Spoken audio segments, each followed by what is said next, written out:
Hello friends, I am Pradeep here. Now we will discuss about head injury or traumatic brain injury detailed in this video. Before knowing about the traumatic brain injury, we should know about an important physiological principle called Monro-Kelly doctrine. So this Monro-Kelly doctrine is nothing but the brain is situated inside a rigid cranial vault.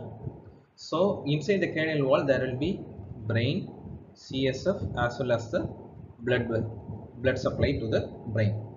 So whenever there is any other mass, like this mass can be either a tumor or a hematoma that is occurring as a result of a trauma, whenever this happens, the skull cannot expand to accommodate this mass. Rather, in such situations, it will displace the CSF as well as decrease the cerebral perfusion at its initial stages. Over a period of time, when this cannot be compensated, there is rapid increase in the so up till the period time of compensation, the intracranial pressure will be maintained less than 10 mm of mercury. Beyond the point of decompensation, it will rapidly increase, thereby creating a brain herniation. So this is called the principle of Monro-Kelly doctrine. This occurs because the brain is situated inside a rigid cranial wall which cannot expand in to accommodate any mass as well as a hematoma. So moving on to the mechanisms of head injury. The common mechanisms being a blunt trauma. Blunt trauma is by any blunt force to the head causes blunt trauma. It can cause cerebral contusion or intracranial hematomas. Whereas the penetrating trauma, and also it can cause fractures. Penetrating trauma resulting in the breach of the cranium. So whenever there is any deathly blow leading on to penetrating wherein the cranium is breached, pericranium is breached, that is called penetrating trauma. So this can occur in open fractures or any depressed fractures, etc., or any knife wounds, thereby causing breaching of the pericranium. Whereas the diffuse type of injury where the brain is shaken, where the wherein the brain is shaken.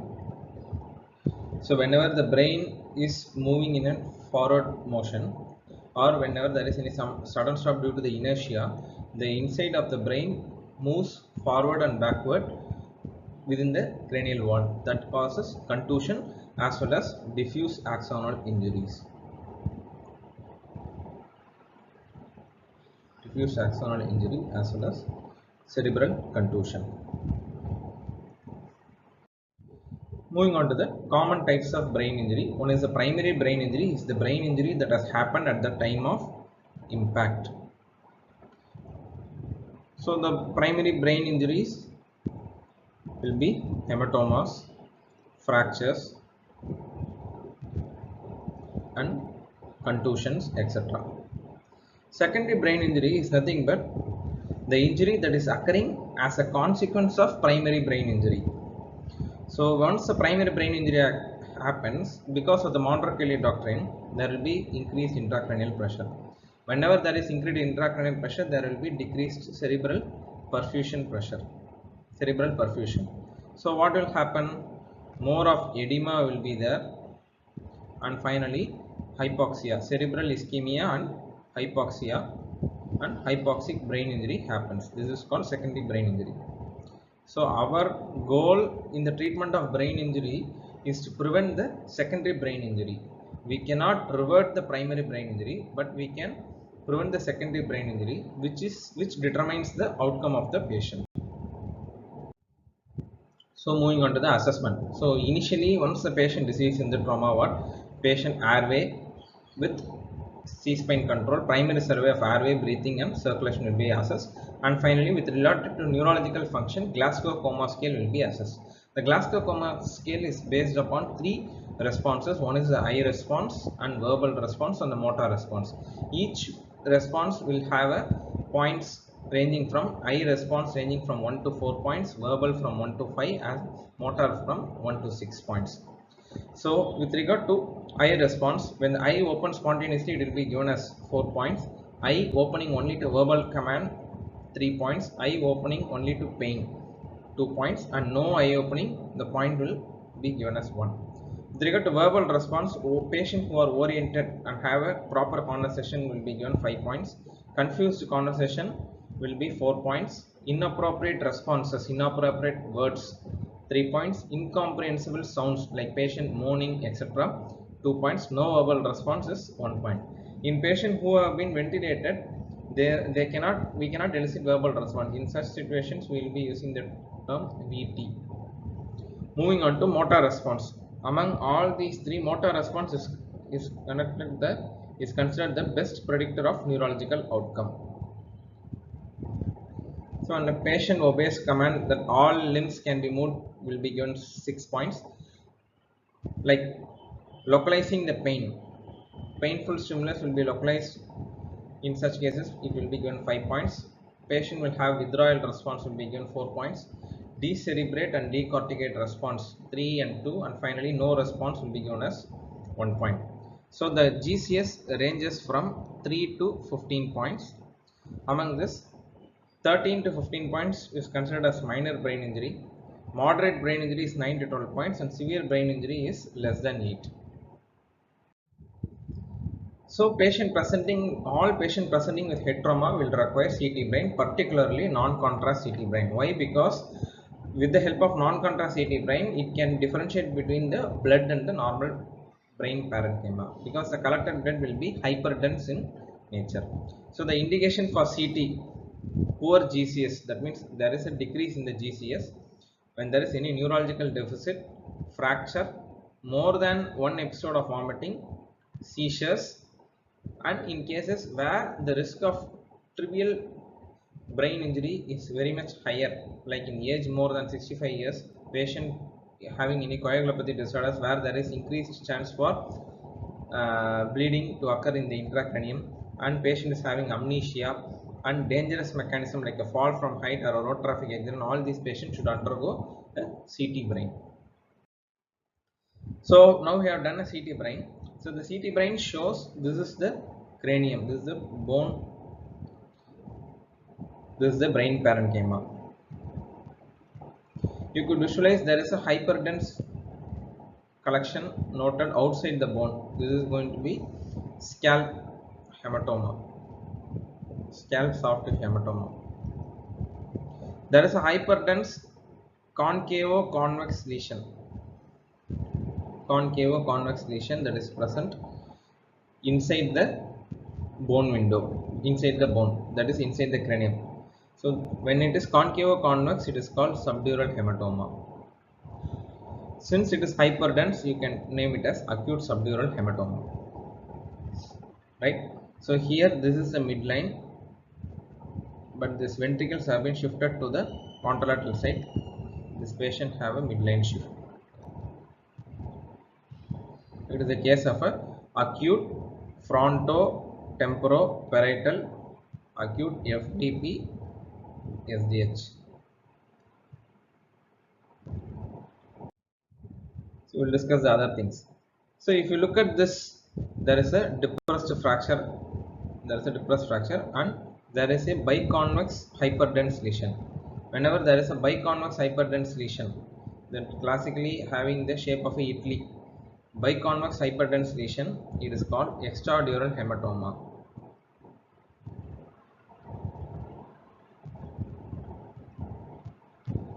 We will discuss about why this biconvex and concavo-convex shapes are happening with these types of hematoma. We will discuss during we are discussing about the hematomas.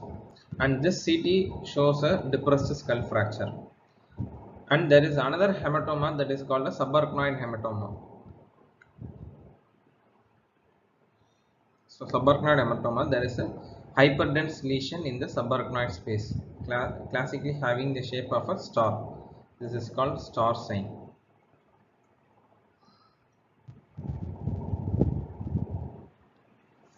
And finally, this patient have a concavo-convex lesion collection.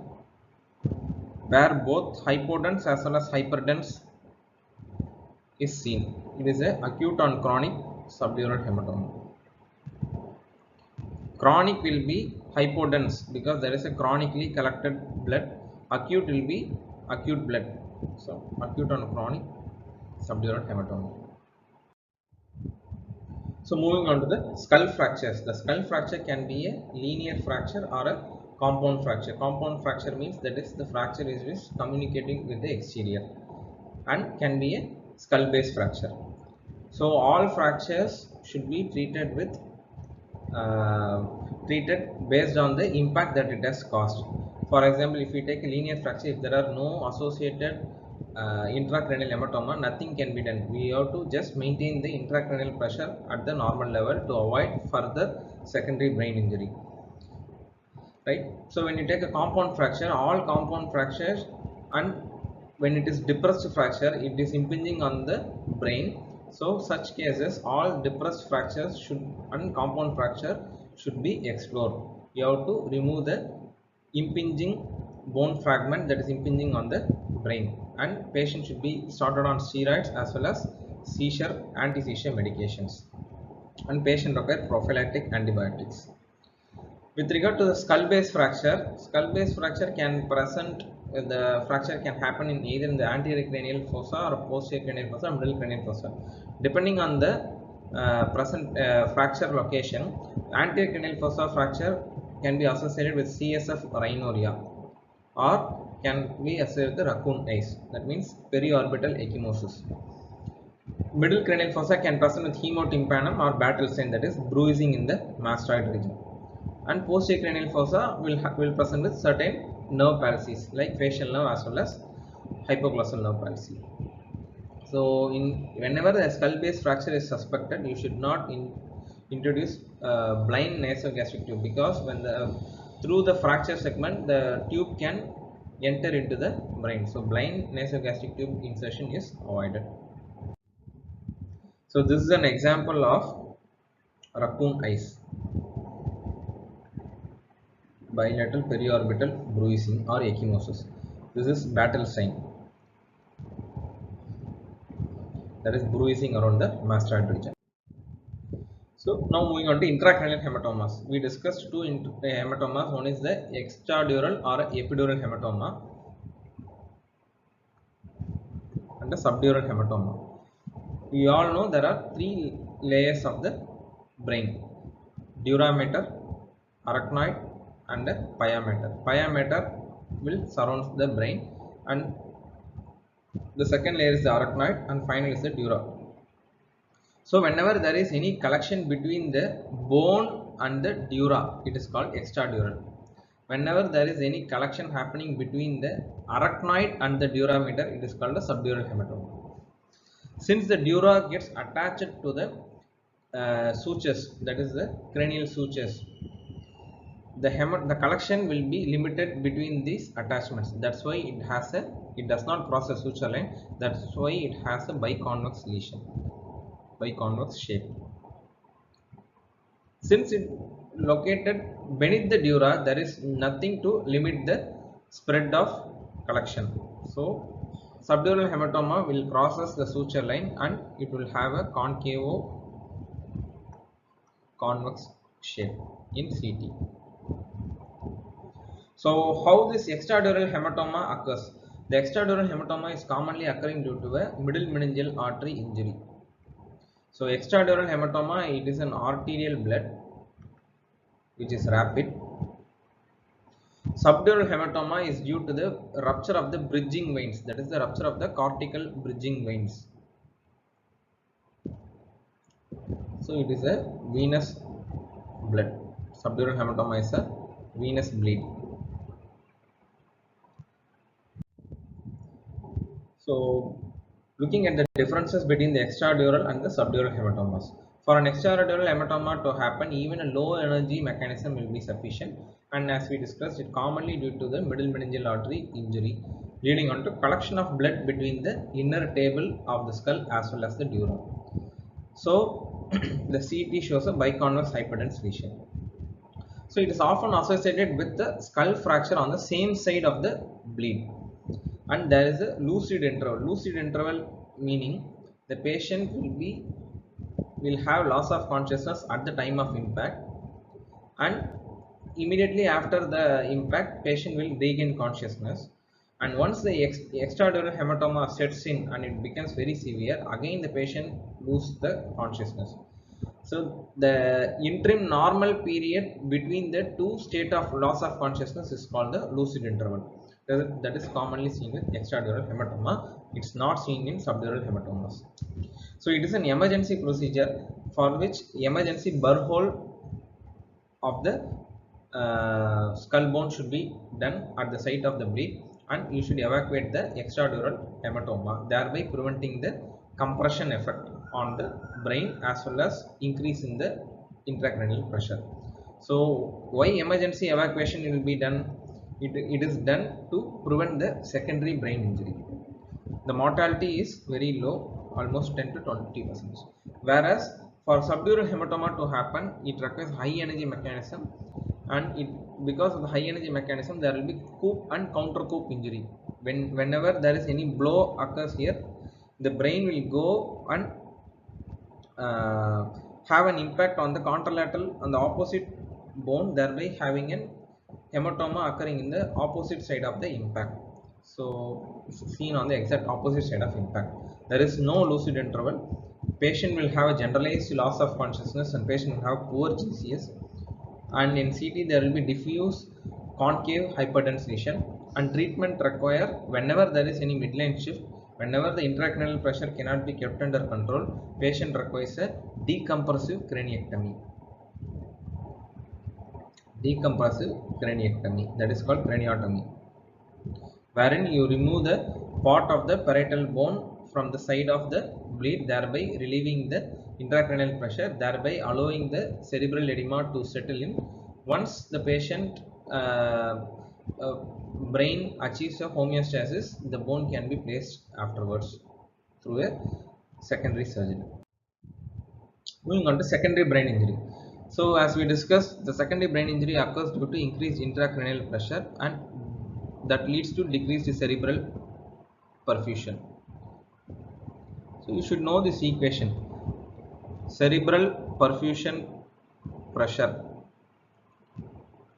is equal to mean arterial pressure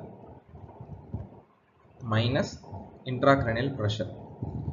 So ideally, for the brain to properly function and should not have any hypoxic brain injury, the cerebral perfusion pressure should be minimum of 70 millimeters of mercury. For this to happen, the mean arterial blood pressure should be minimum of 90 millimeters of mercury, and the intracranial pressure should be less than 20 millimeters of mercury. Only then the brain will have an adequate cerebral perfusion pressure.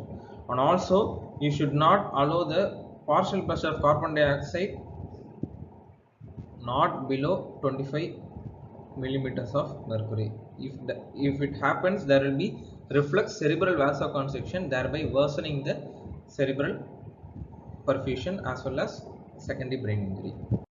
So to prevent the secondary brain injury, these are the following measures we should follow while the patient is being managed in a neuro-intensive care unit.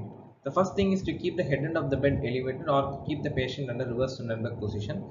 Appropriate ventilator settings to monitor the proper oxygen saturation, as well not allowing the PCO2 to go below 25 millimeters of mercury to prevent reflux cerebral vasoconstriction that is detrimental for the patient, and monitor the ICP, maintain it less than 20 millimeters of mercury.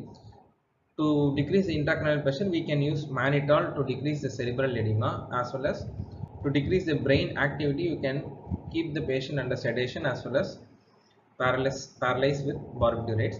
And finally, if nothing else responds, patient requires decompressive craniectomy.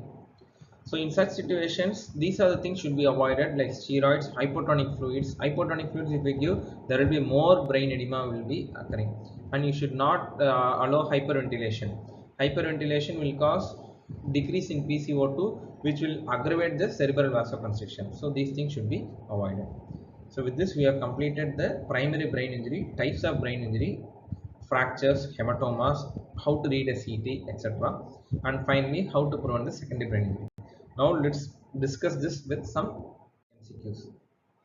So head injury patient who was intubated means VT. No eye and verbal response. No response being E1. Verbal response VT. And exhibits decerebrate responses, motor response M2. A 30-year-old female was admitted to casualty with history of head trauma in a road traffic accident. Her eye opens to pain. Eye opens to pain being E2. And patient moans because eye opening to verbal command is E3, opens to pain is E2. Moaning is nothing but incomprehensible sounds, that is E2. Localizes the pain on the left hand and away from the pain on the right hand and both the legs in the extended posture.